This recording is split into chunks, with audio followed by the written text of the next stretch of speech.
Dr. Ramphele, thank you so much for joining us. We have to admit it's tough out there if you're sitting around a boardroom table or beneath the Earth's surface. Has the mining industry reached a watershed moment or a turning point? It certainly has in South Africa, because after many, many years of it being very profitable on the old 19th century model, it cannot sustain that. And at the same time, the government has not been focused on creative solutions. It's focused more on command and control of the industry rather than on how do we make the industry a catalyst and an engine of growth. But to do that, the government will have to do its part. It has failed monumentally in developing an education and training system that can respond to the challenges of the 21st century. The minister yesterday was so certain that another Marikana would never happen again. I mean, do you think she's right? Well, I would be very, very worried if we have ministers who have such a level of certainty. Doubt is a very important part of wisdom, because no one can be certain that tomorrow this will happen or that won't happen.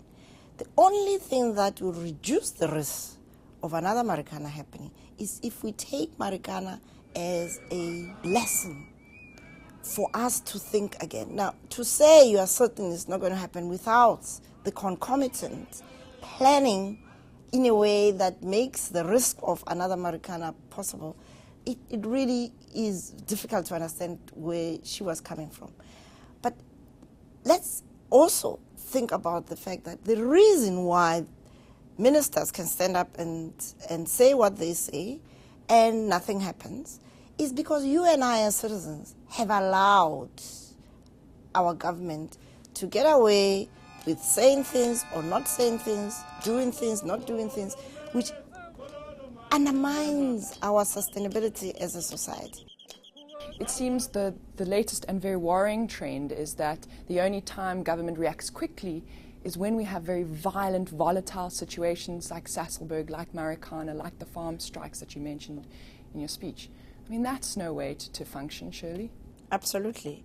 But then the issue then becomes those violent strikes and protests are symptoms of the fundamental problem of lack of accountability in our governance system.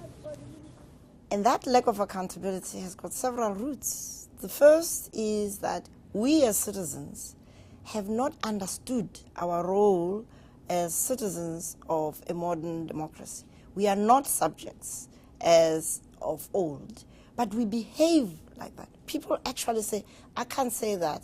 The government will not like what I'm saying. It's not for the government to like or not like what you say. They are working for you, not the other way around. And so that has not sunk in our minds. Second, we have a problem which some people are beginning to talk about more and more. We have an electoral system where ministers worry more about what Luthuli House says or what this headquarters of an opposition party says than they worry about what you and I have to say. Because we, the people, are not governing. We fought this struggle so that the people can govern. And you haven't seen them governing. People then, in that sense of powerlessness, I always say violence is the weapon of the powerless. To the extent that people feel powerless, they will act in that way. So if the minister wants to avoid another Marikana, we need to have a conversation that is respectful, that is not promising people what we can't actually end up doing, but that invites citizens to be part of the solution, to talk about how do we get ourselves out of this hole.